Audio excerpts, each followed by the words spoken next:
Welcome to episode 218 of In Touch with iOS, the show that talks about iPhone, iPad, Apple Watch, Apple TV, and related technologies. I'm your host, Dave Ginsburg, and Jeff Gamet's back on the show. How you doing, Jeff? I am doing great, and I am so happy to be hanging out with you and Warren. Yeah. And yes, Warren Sklar is here. I'm glad to have you back on the show. How you doing, Warren? Like I just saw you guys. I'm doing good. Definitely good. Getting ready for the weekend because everybody works for the weekend. Yeah, I think we're about 2 weeks away from the Labor Day weekend. That's coming up here. Excuse me. Right. So get ready to put away all your white clothes. Yep. And get all your long sleeves out. So we got a lot to talk about this week. We have all kinds of news. Apple may have announced something. We'll talk about that. iOS beta, always something going on with that. And I have a session talking about music. So plenty to discuss this week. So let's go ahead and start off with the news. And yes, as I said, Apple announced Far Out, September 7th event to feature iPhone 14, Apple Watch Series 8, and more. They'll be having an event on an unusual day. It's on a Wednesday, September 7th at 10 a.m. Pacific time. And of course, the event is taking place at the Steve Jobs Theater, although it is a in-person component with the members of the media invited to the campus, and it's going to be a recorded event. All rumors point to the focus of the event going to be about the new iPhone 14 models, all kinds of expectations with that, and probably an Apple Watch that will probably be coming as well, and chip changes, and the rumors have been going like crazy here. Still waiting on a new AirPods Pro. That's lean here. It's been over 3 years since that's been released. Jeff, what do you think? We got an event finally. Yeah, finally. I'm going out on a limb and assuming that Far Out event means that we're getting a Scooby-Doo themed iPhone and matching Apple Watch. Scooby-Doo. The fact that both of you did that makes me love you even more. Come on, Right, Raggy. Royce Raggy. Right, Raggy. Yeah, I mean, yeah. Obviously, we're getting iPhone 14 announcement. Of course. Very likely Apple Watch Series 8 announcement. And then after that, I expect we'll get the release date for iOS 16 for iPhone. Yeah. Since we know that iPad OS 16 is being held till version 16.1, which means probably October. So it'll come out about the same time as macOS Ventura. Right. Am I keeping my California locations correct? You are. But we won't see iPad OS and we won't see Ventura for at least another month, I don't think.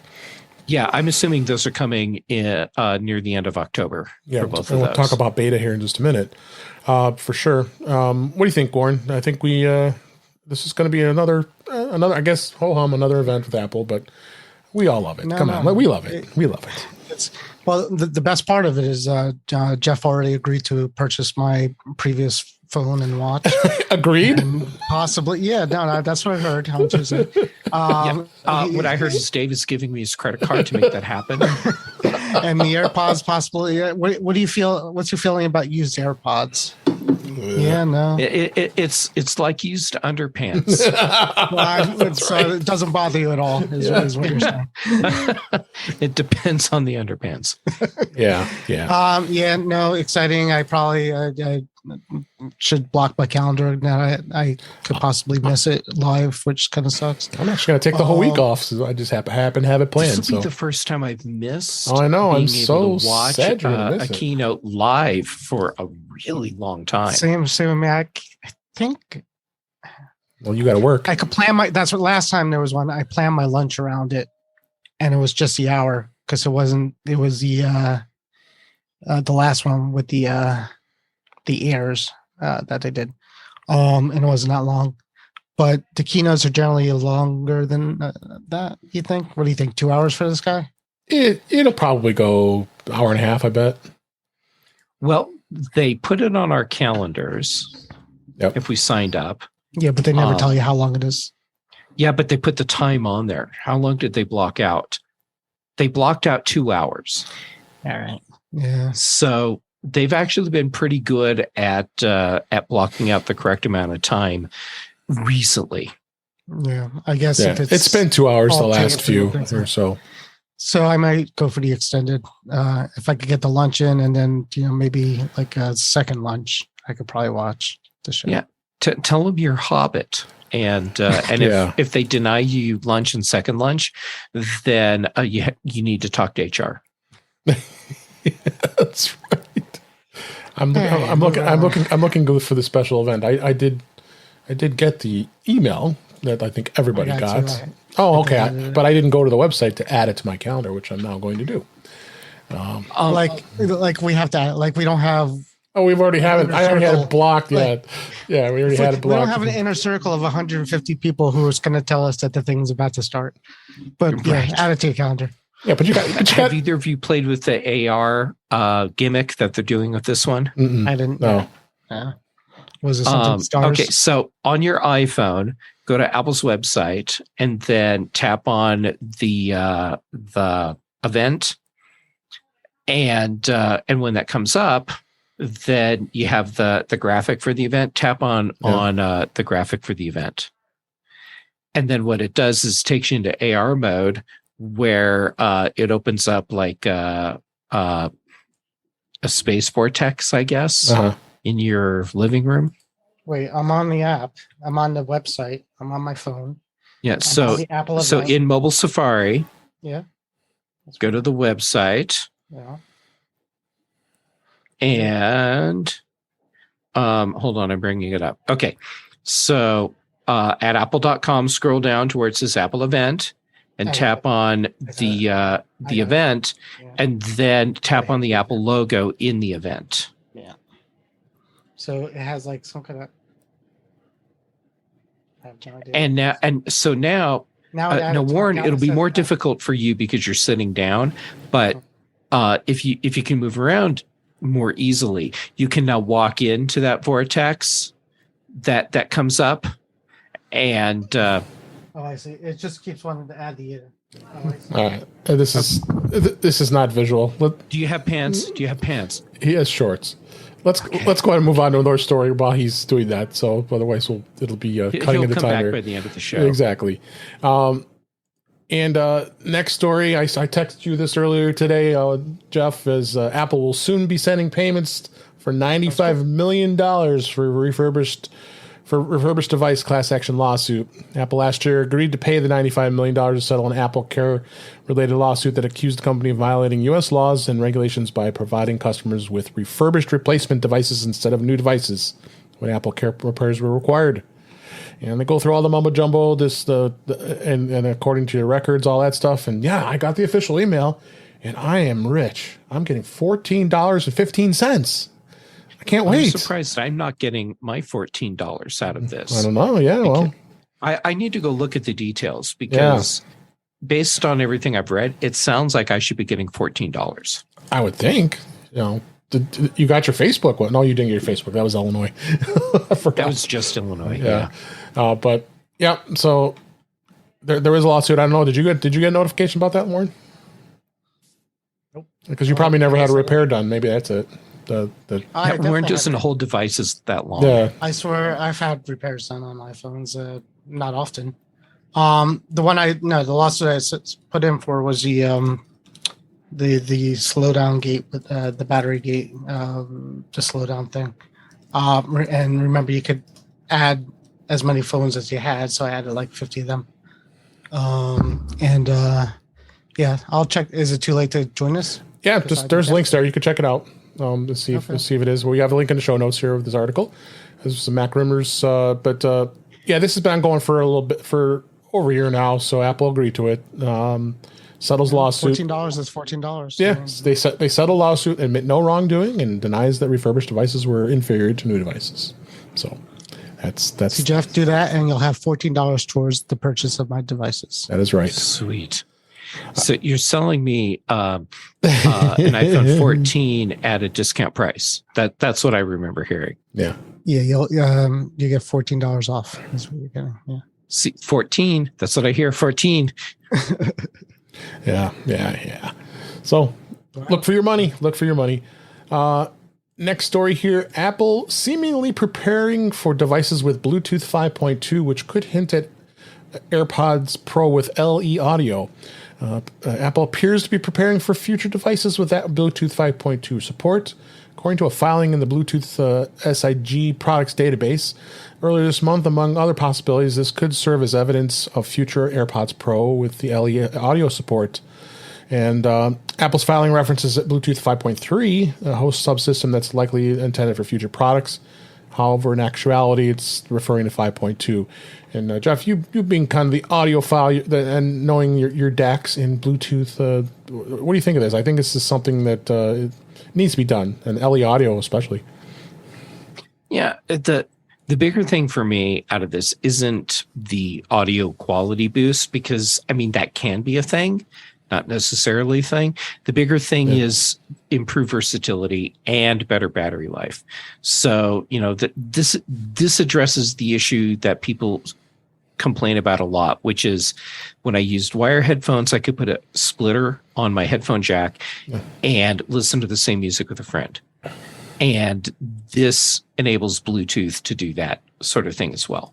So more versatility in what you do with your Bluetooth devices that support this. And that's the bigger thing for me. Yeah. What do you think, Warren, on this? Yeah, no, I have a few devices that use LE. I have a couple of MIDI keyboards that could connect to a Mac or iOS device using Bluetooth LE, and the lag is not really there. So whatever LE is, it's pretty good. That would also, I don't know if Jeff does that help at all with lossless? Probably not, right? I mean, the bigger thing you just pointed out is reduce lag. Yeah. So improved latency. As far as improved audio quality, I mean, yes, but I'm not believing that this gets you the audio quality you get when you're actually wired. Cable, yeah. Yeah. You think one day they'll get there, but not quite there. Yeah, and honestly, I think it'll probably be something other than Bluetooth. They might call it Bluetooth, but it won't be Bluetooth like this. Right. Cool. Absolutely. Next story. iOS VPNs have leaked traffic for years, researcher claims. This actually was an article in Ars Technica last week, but thought it was a good story. The original story was a security researcher says that the Apple iOS devices don't fully route all network traffic through VPNs as the user might expect, a potential security issues that the device makers have known for years. And Michael Horowitz, a longtime computer security blogger and researcher, had put it plainly. It's contentious. It's a continually updated blog post, and they still think that VPNs in iOS are broken.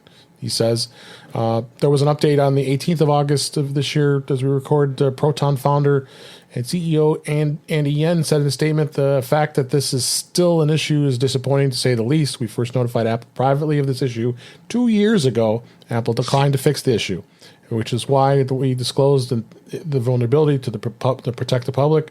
Millions of people's security is in Apple's hands, and that's the only ones who are going to fix the issue. But given the lack of action for the past 2 years, it's not optimistic that Apple will do the right thing. So I don't know if anything's changed on this. I don't know, Jeff, if you've had anything on here. It still says here, and it goes through a lot of the details of what is going on with security. And it's kind of scary, actually. Yeah. It's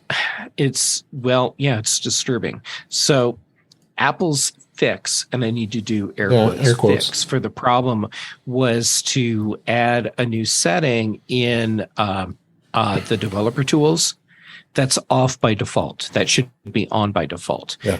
That can help break the pipes. And the problem is right now on iOS, when you enable a VPN, whatever connections you have from the web pages on your phone, apps on your phone, to the servers, don't reset to go through the VPN when the VPN is active. This is an Apple problem, and it's something Apple needs to fix. So the workaround for now, and this is ridiculous, the workaround is turn on your VPN, go into airplane mode, which then breaks all those connections, go out of airplane mode. The connections have to reestablish, and now they're running through the VPN instead of outside the VPN. And from my perspective, this is a horrible problem on Apple's part, and it is inexcusable that it hasn't been fixed yet. I'm shocked. I mean, Apple is known to have such high security. Why this is still ongoing is very strange, I must say. What do you think, Warren? I personally think that the normal user probably isn't leaking much they care about. Yeah.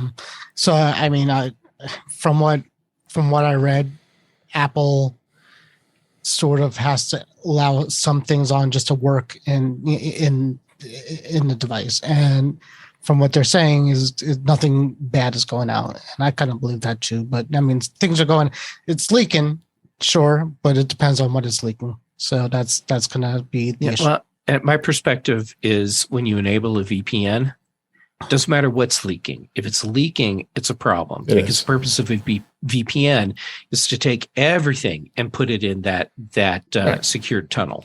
Well, it depends on the setting too, because again, a corporate VPN, Dave and I talked about this too, is, you get the corporate tunnel stuff in there, but you're also it's split tunneling. Splits. You got split tunnel to your normal computer, right? And from there, you don't know what's going on too. So it depends on what you're using. Okay, that's a valid point. Yeah. But if I'm running a general VPN, like in my case, TunnelBear, whatever. My expectation is this is encompassing system level everything that I'm doing, because it's not a business specific VPN. Right. Everything should be in that tunnel. Right, but maybe Apple's saying like if you had that situation, some things would break, and like if we completely tunneled you between you and where you're going, Safari might not load or something like that because of reasons that they're kind of saying that it has to kind of tell the outside world of that VPN that this is a signal and doing something. I don't know if I believe it, but I think that's kind of what they were saying. Yeah. So it's going to be interesting to see where that goes. I trust things like ExpressVPN, which is not a sponsor, but I trust them pretty heavily, and they've always had a good reputation. If you use that on an iOS device, and I use Surfshark, and I haven't had much problems. And I know Jeff, you say you use TunnelBear, so they have to have some sense of security, only because there's not that they're breaking what their business is the point of being a VPN. So I wouldn't know if it's a bad VPN until I get a letter from my cable company. Yeah, that's right. Now, Warren, what are you downloading? What are you on the Pirate Bay?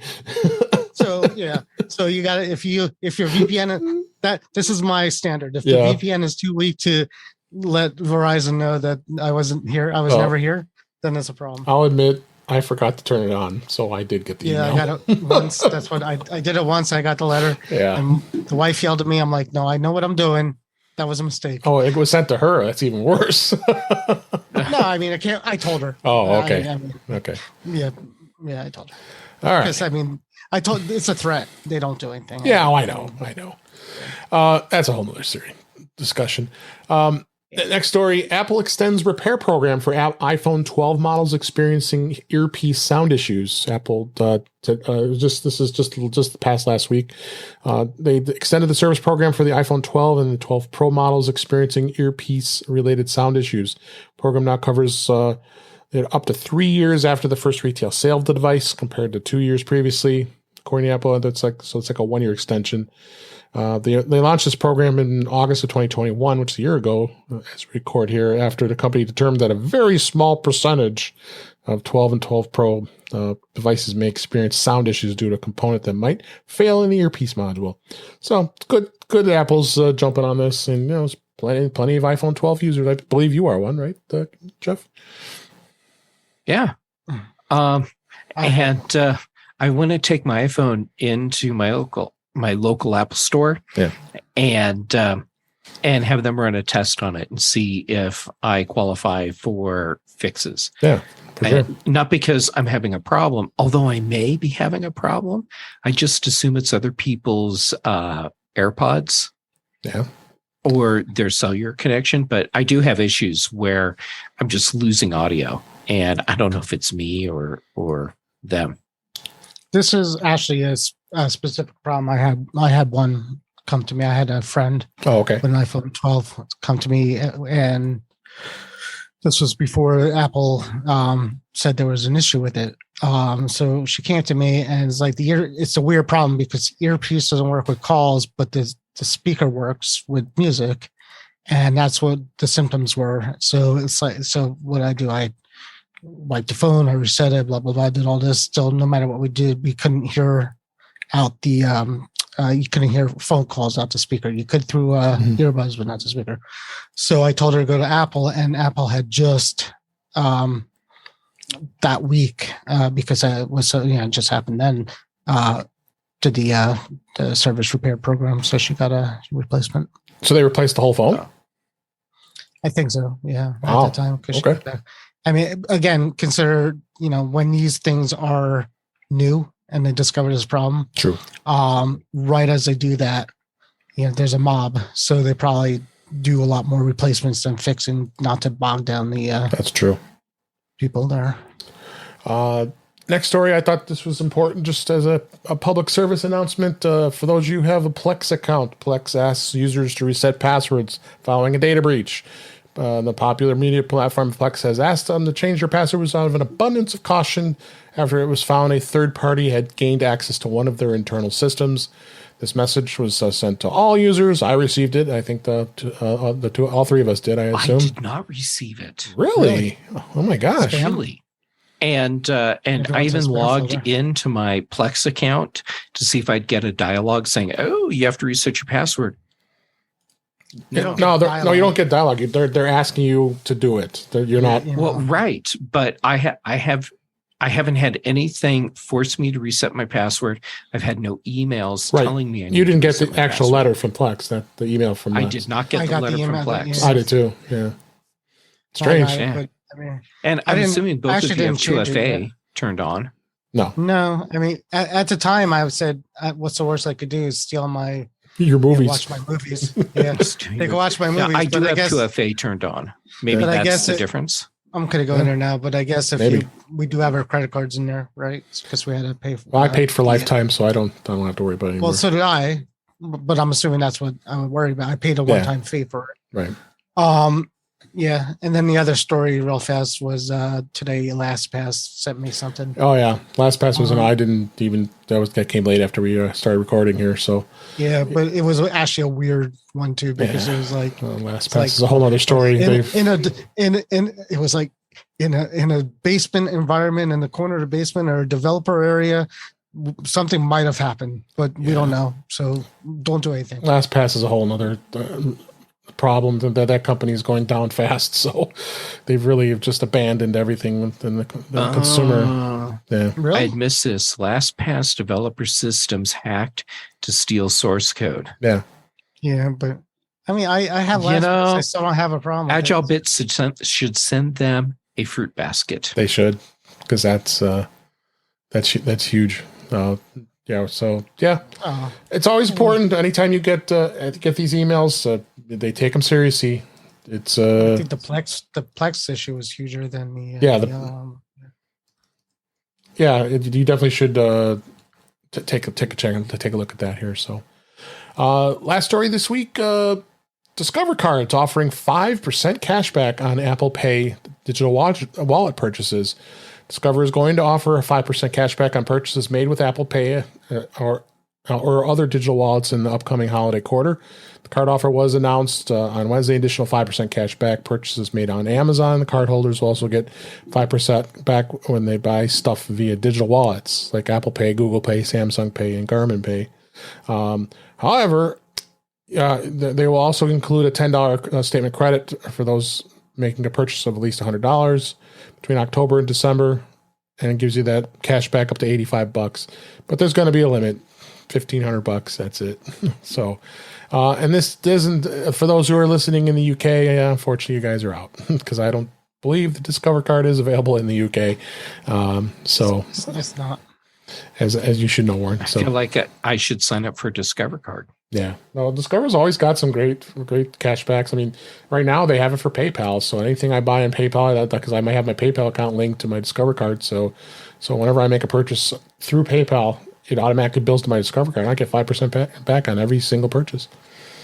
All right, that's cool. Yeah, so they all the credit cards are doing this crazy stuff. And I mean, we always talk about Apple Card, and we get the 3% on some of the retailers that are participating, but we get 2% on everything else. So, which is fair, and you get a nice build up in Apple Cash, which I'm building up now. So, it's gonna buy too much, but yeah, it's good to see that Apple Pay and all the others are jumping in on this, because it's a great thing to have. So, right, let's move on to topics this week. Beta this week, iOS 16 Beta 7 has come out, and iPad OS 16.1. I'll explain in a minute.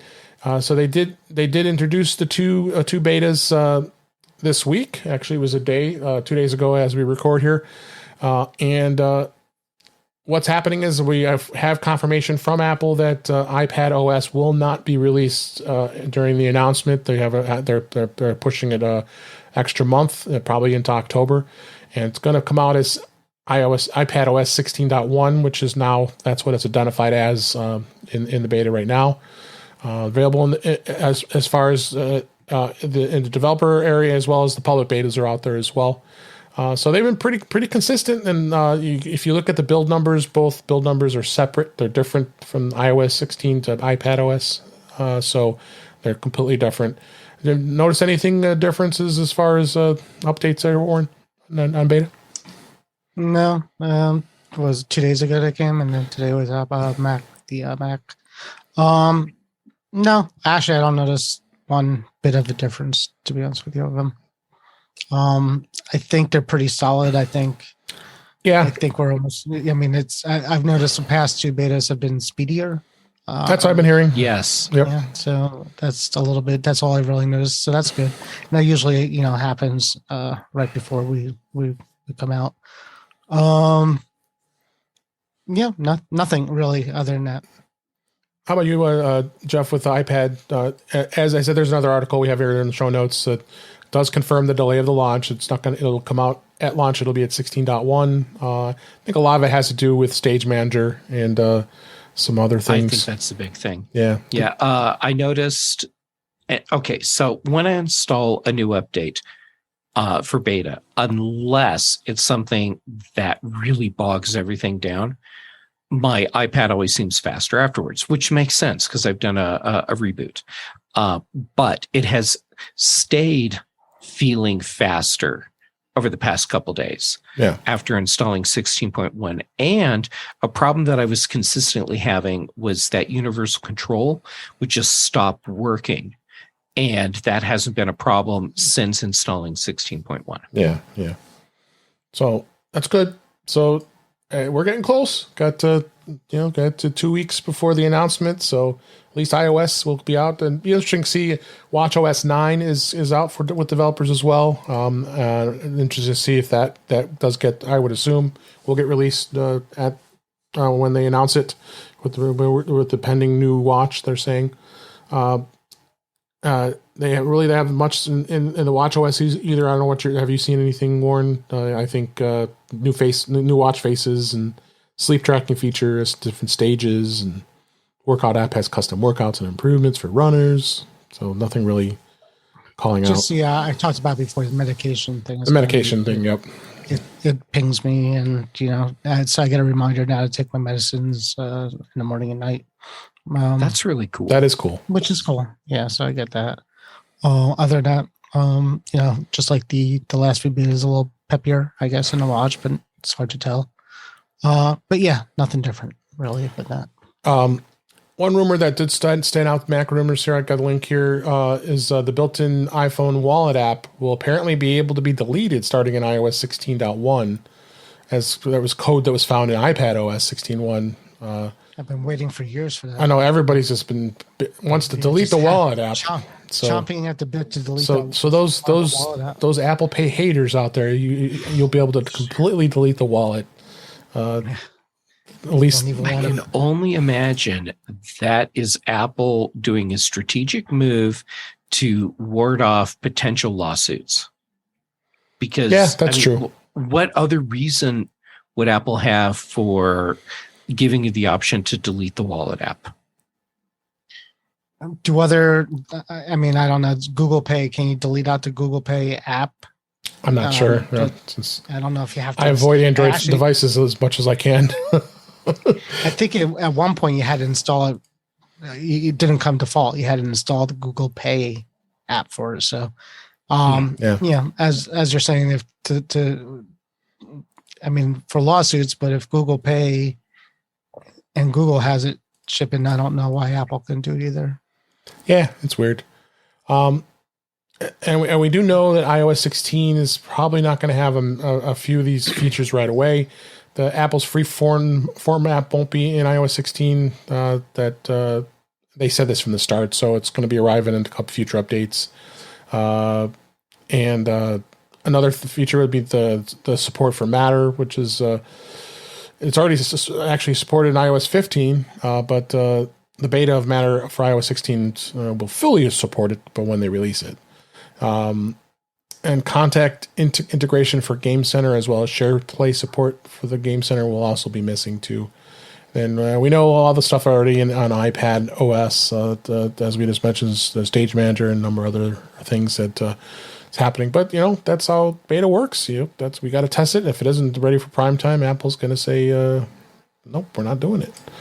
Well, the last, not the Stage Manager, the last feature that came out last year was the continuity. Is that what it was? That was a big one last year, right? And that one didn't actually even ship in the release version. If you remember, right? Right. Yeah, it took months afterwards before we finally got that. So I mean, I'm kind of surprised that they would delay. Why are they not doing the same as last year? Why aren't they releasing what they got and delaying that feature until it's ready, which is what they did last year? So yeah, I don't know.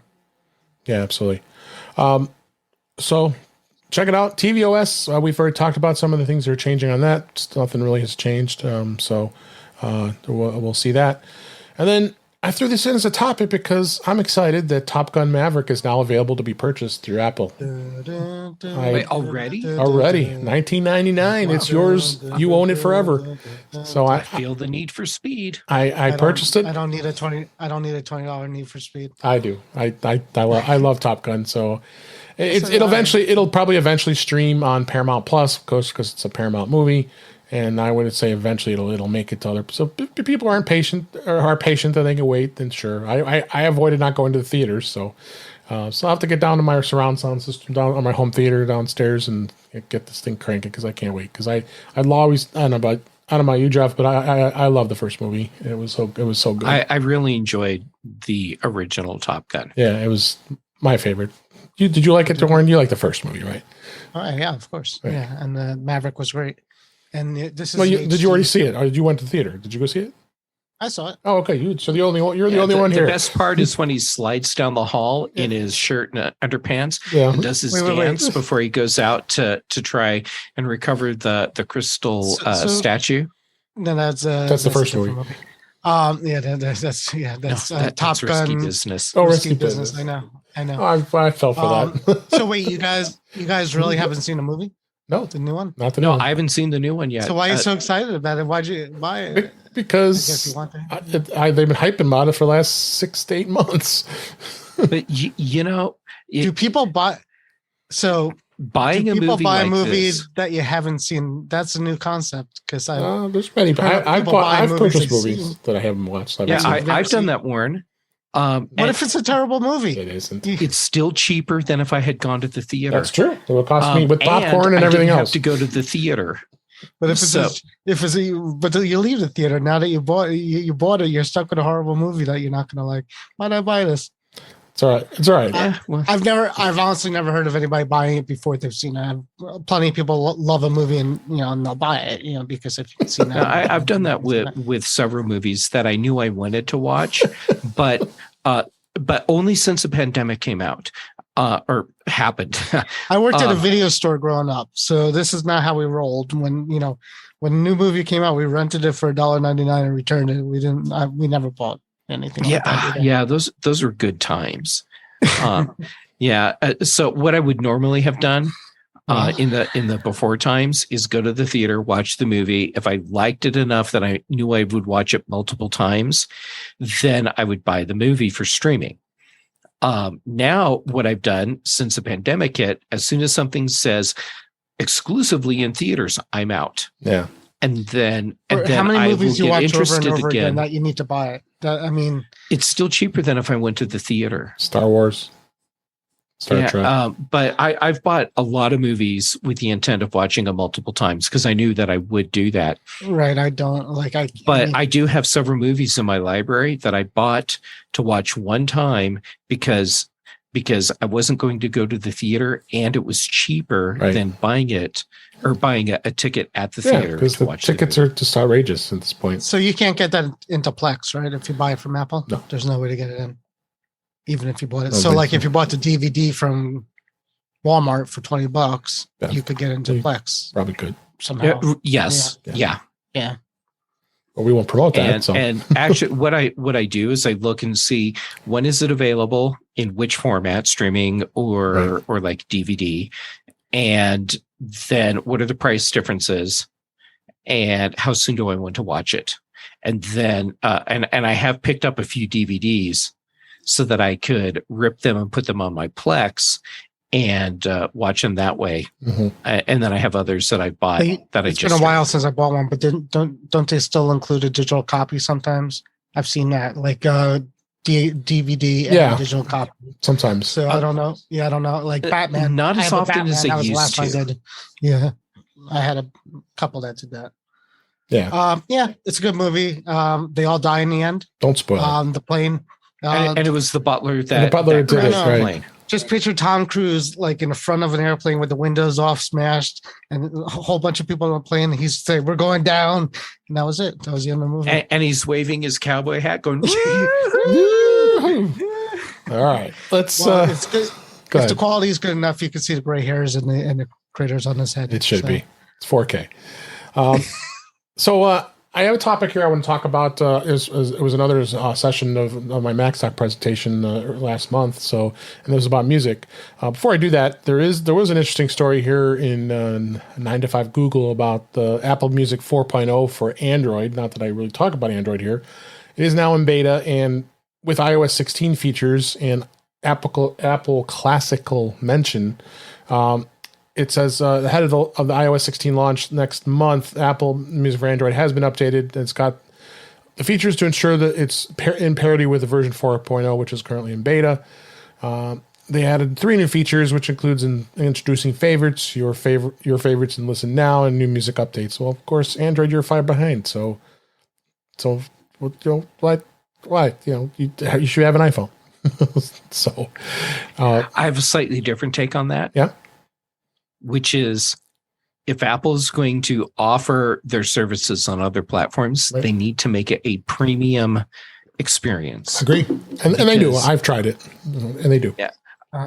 Yeah. And, it's one of those things where if you want people to stay in your ecosystem, you better give them a quality experience everywhere they contact your ecosystem.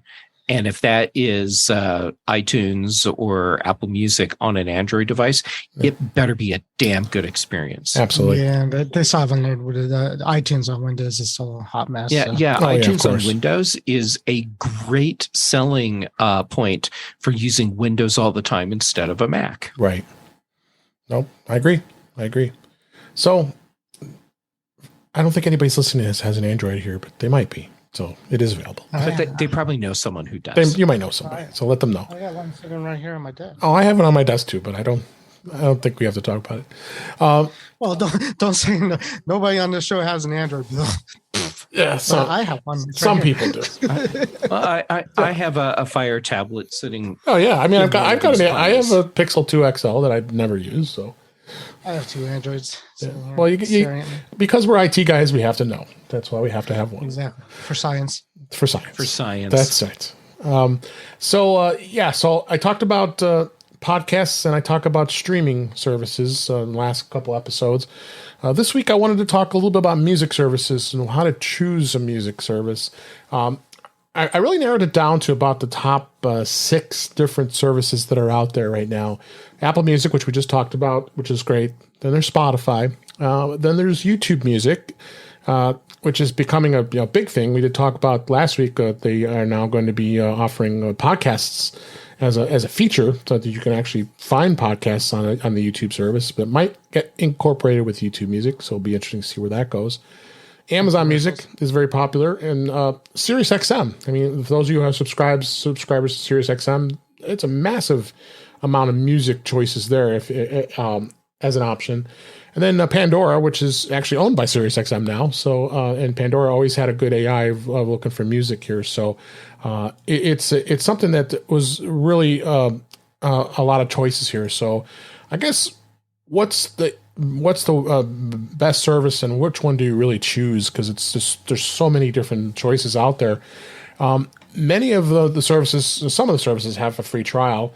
I don't know if Apple Music still offering a free trial? I mean, I know it did when it first came out. 3 months. Is it still 3 months?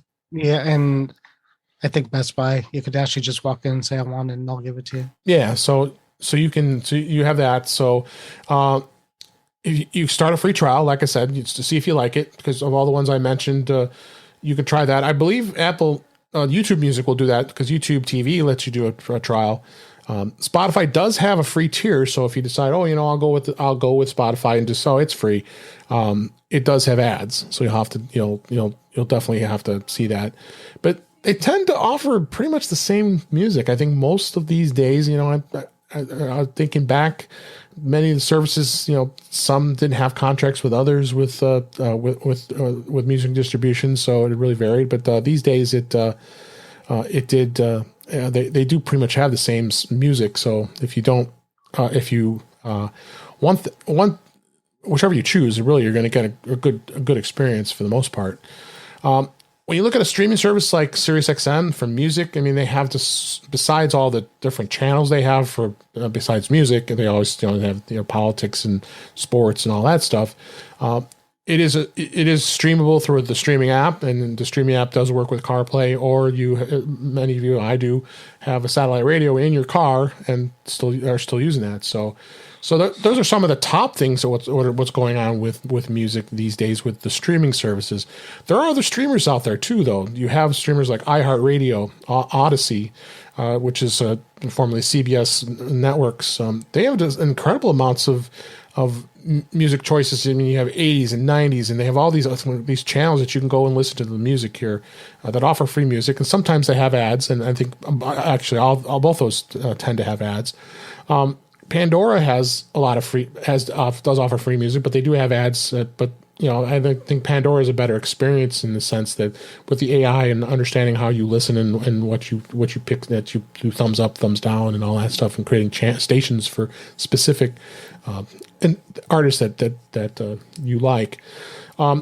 Also, with Odyssey and TuneIn Radio is another one, and iHeartRadio, you have local radio stations that are available through those services.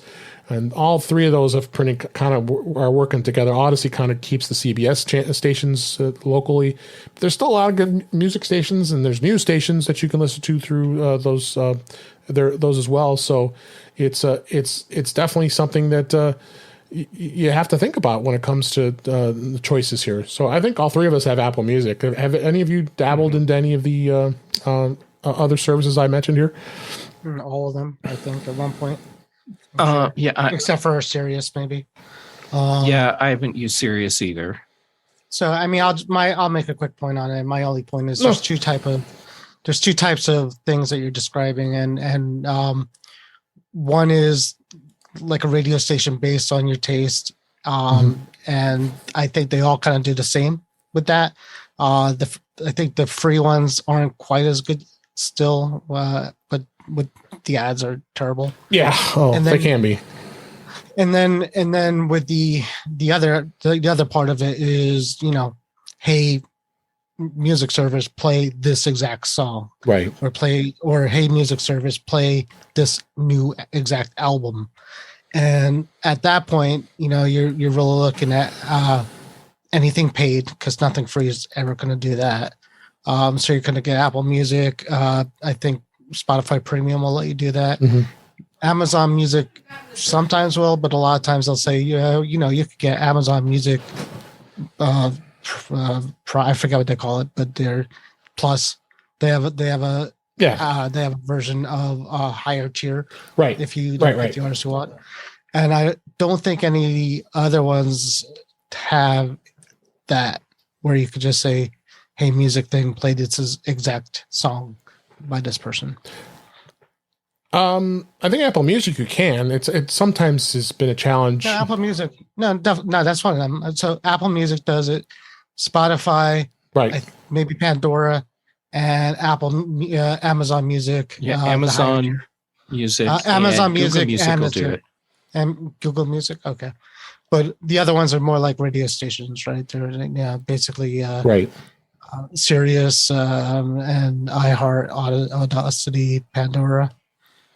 I'm not even sure if Pandora lets you pick a song. I don't think it does. No, I think I tried. It's based on a station based on an artist. If you say play Elton John, it's going to play Elton John type stuff. So yeah. And with my experience with SiriusXM, and they've incorporated Pandora within SiriusXM. They do have a channel they've set up that you can listen, and it does give you the opportunity to listen to that particular channel based on that stuff. So that's something that does help when it comes to that. I've been a subscriber for many years with SiriusXM. I know a lot of people kind of are not too excited about it. It can be pricey, but there are some pretty amazing channels that SiriusXM has, like the Pulse and Classic Vinyl and Classic Rewind, and there's so many other channels that they have from music.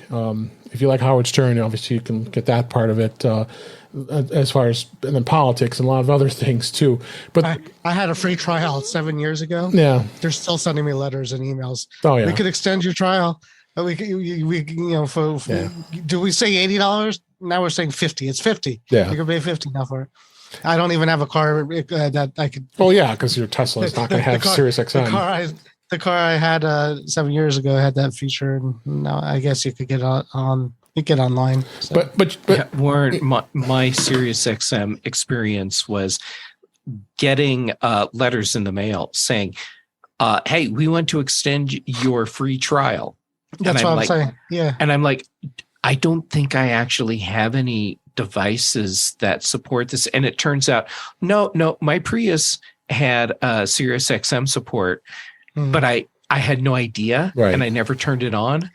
Yeah. When you buy a new car, they give you a free trial. They used to have the deals websites. They used to have a thing where every so often you could call. They would say, "Call SiriusXM," and they gave you a word for word script that you tell them the customer service, and that triggers. It's like a trigger something where they'll give you you said that, we'll give you, it's now $5 instead of $180, and I think I do it every year. You have to call them, and they're going to charge. You get the bill, and it's like double. I'm like, no, come on, Pete, guys. I've been a customer forever. You should be giving me the deal.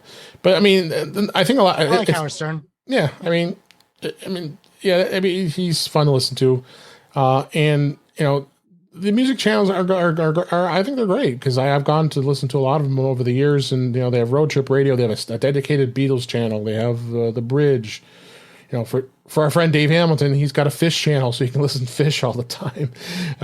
Pop Rocks is a great channel that gives a little mix of the 90s and 2000s and 2010s, and so they've really done some great things, and then on the app itself, you do have a lot of extended things, like extended mixes for the 80s or the 90s and stuff. So if you're super into music, and I really think that it does a great job with that. Now I have a Sonos Move speaker, and Sonos has a pretty amazing app that manages it. Well, I can link every single service that I just mentioned into that app, and so I've got it aggregated so every place, including the radio stations from Odyssey and others I have in there too. So if you go into the music now, I mean, I've got it all listed here, including Audible. I can listen to all my Audible books right through the Sonos app that's dedicated for my Sonos Move. So you have other services there too. Plex just got out of the music service. They were offering music, and then they decided they decided to get out of that just not too long ago. One other service I didn't mention, which is I think it's kind of like an underdog, and people don't really think about it, is Radio Paradise. Jeff, have you? Oh yeah. People have forgotten about it, but it's such a That's cool. not the one I thought you were going to say, but No. yeah. Radio Paradise is kind of a fun thing, and they've got different breakdowns of different music. It's all listener supported. It's commercial free, and they have different channels that you can go through on the Radio Paradise app. It's absolutely free. You know, they have a main mix, a mellow mix, a rock mix, and the world mix, and you can just go in and listen, and you can go back and rewind, and it's all curated. They have disc jockeys and DJs that are on all the time. So, which one were you thinking I was going to say? Soma FM. Soma, yeah, I've seen that too. I haven't used that in a long time though. Well, I mean, Soma, it's more like underground music and alt music, and it's donation based, right? And that's kind of how Radio Paradise works too. Yeah, and it's great. Yeah, so I mean, there's just so many different music services out there to choose from. So I guess just to kind of summarize, where do you go? I mean, you just have to go and try each one of them out and see what's best for you. SoundCloud's done on there. SoundCloud, that's available too. They got a lot of indie stuff on SoundCloud, and we do publish I published a podcast on SoundCloud, so they do podcasts as well. So like I said, it really just boils down to what service is going to work with you best. And with YouTube, I have a YouTube Premium account because I'm paying for that more so for the reasoning of I hate the ads. So, but the thing is, when you get YouTube Premium, it's packaged with the YouTube Music, so I have it, no problem, which is great. So you have that. As you mentioned, Warren, about Amazon Music. Amazon does have their free tier. They don't have anywhere near as many choices of music. I think it's like maybe 3 million, which is a lot. But I think that if you pay extra outside of your Amazon Prime, then it brings you out to the big amounts. But why? When you have, we all have the Apple bundle, so we're doing the Apple One bundle, so we already have Apple Music. So I don't have the Prime version of Amazon. And what's cool about the speakers from Amazon is you could tie a bunch of them in there too. Right. And if you say, "Hey, lady, play this," it will say either playing it from Amazon or playing from Apple Music most of the time. And I have the skill set dedicated to Apple Music for me, so I have them in different rooms. Like the bathroom's the most important one, but the only difference taking a shower. The only difference, I have a spot in the show, and I think if you play it from Apple Music, you don't get the lyrics on the screen. Yeah, so that's the one difference I saw. Yeah. So yeah. I hope that was a good review of what we have for music services. They're just, like I said, it's just so many to choose from. How do you decide? It just, you just got to listen to each one of them and see what's best for you. It's really, I think, don't you guys agree with that? Yeah. We get them all. I mean, yeah, get the free ones at least. Yeah, I mean, even there's some people who just don't want to pay for it, but there is so many different. There's so much free stuff out there. Even TuneIn Radio, unfortunately, you have to listen to their ads before you listen to the content, and they want, because everybody wants they want a piece of the pie. They want to make a bit of cash on this stuff, but also they have to pay. They have to pay rights to be able to play music too. They got to pay the artists. So when they offer this stuff, you got to think of that in mind too when it's on there. So. Yeah, because I like real fast. I like iHeart because iHeart's good. They're actually based out of. I think they're based out of Europe. I think. I believe they are, but a lot of iHeart stations around the country, like Chicago, has like 3 stations here that are a part of the iHeart company. It's a global. Yeah. So anyways, it's a media company. They were huge, and when I lived in London, they were huge, and there was like 3 or 4 iHeart radio stations on the normal dials. They've got a lot of partnerships with, like, I think them and TuneIn joined up, and they have a lot of the stations some of the stations that play a lot of cool music that you can listen to and find. And they're having a kick-ass music festival next month in Vegas that I really wanted to go to. Yeah. So look at that. If you get some time, look at the iHeart Music Festival in Vegas. Yeah, I think I've heard about that. Yeah, it's supposed to be really cool. It's got everything. Yeah, it's got everybody. It's going to be good. So I hope everybody enjoyed that. I hope everybody enjoyed that. That was just kind of a review, and you got the 3 things I covered during MacStock, and I thought there was some good information with the music. And anything you think we missed, shoot us an email and let us know. So with the remaining time left, we got a little bit. We got one thing we could probably talk about here really quick, and that's the best secure notes apps for iOS, iPadOS, and macOS for that matter, to keep your thoughts private. Our show friend Andrew Orr wrote this article last week here on Apple Insider, and he talks about some of the different secure notes apps that ensure private thoughts and information remain confidential, and having a secure note apps. And I won't talk too much about Mac, but for the Apple Notes app, it does have a way of you actually can putting in a private key and it's locked, and no prying eyes can go in there using the iCloud tools. Jeff, I don't. Are you an Apple Notes user, Jeff? I couldn't remember if you are or not. Not at all. Not at all. Which Notes app do you use? I use Notability. Notability. Okay, I've got that too. But I also use OneNote. Oh yeah. Add Microsoft OneNote's great. Yeah. It depends on what I'm doing, what I use. Absolutely. And my secure notes preference is actually not in Andrew's app or article. Oh, he didn't even mention. Okay. He didn't mention the OneNote. Yeah, OneNote is an Apple. It has a Mac version. It has an iOS version. So that's kind of surprising, actually. Yeah, he talked about standard notes and the secure note app, Notes Nook. I didn't even know that one. That's a new one. And then like I said, mentioning the secure note app in iCloud Keychain, you can actually go into the keychain and create a really unorthodox way of doing that. Another app that's actually not mentioned here too is 1Password. For the matter of fact, you can actually put a note in 1Password and be able to. That's my preference. Yeah, and you'd be able to add a note there too. So this probably could be a more wider topic we could talk about here in a future show here to really dive a little deeper on this. But Warren, do you use any note taking apps? Do you keep notes? No, I mean, I have a few that I'll put in a notes app, but nothing. I mean, it's like a graveyard when I look in there of things that I just.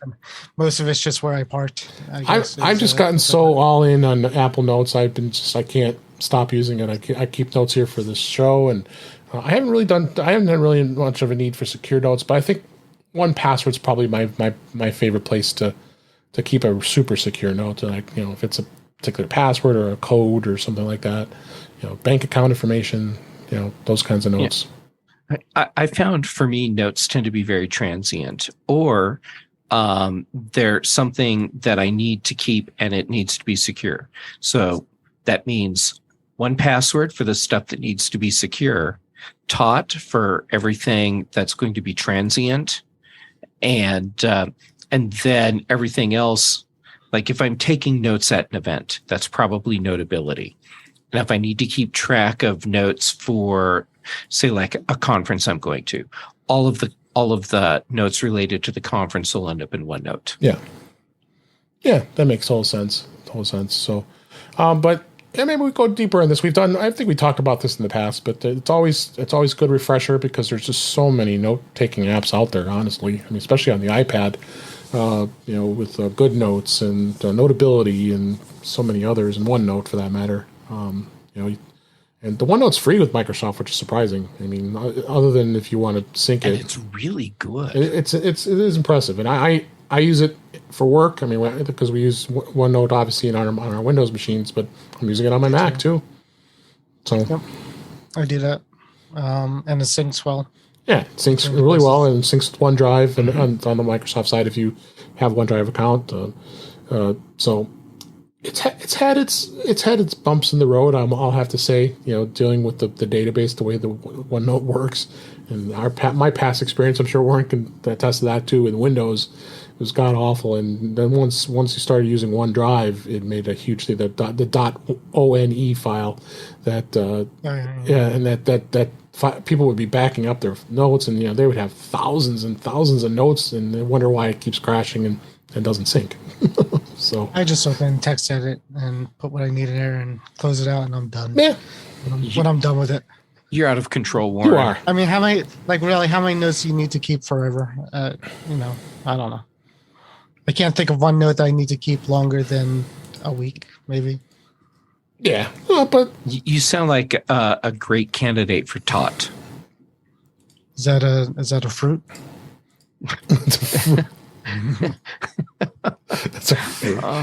You must explain what Todd is. Okay, TOT.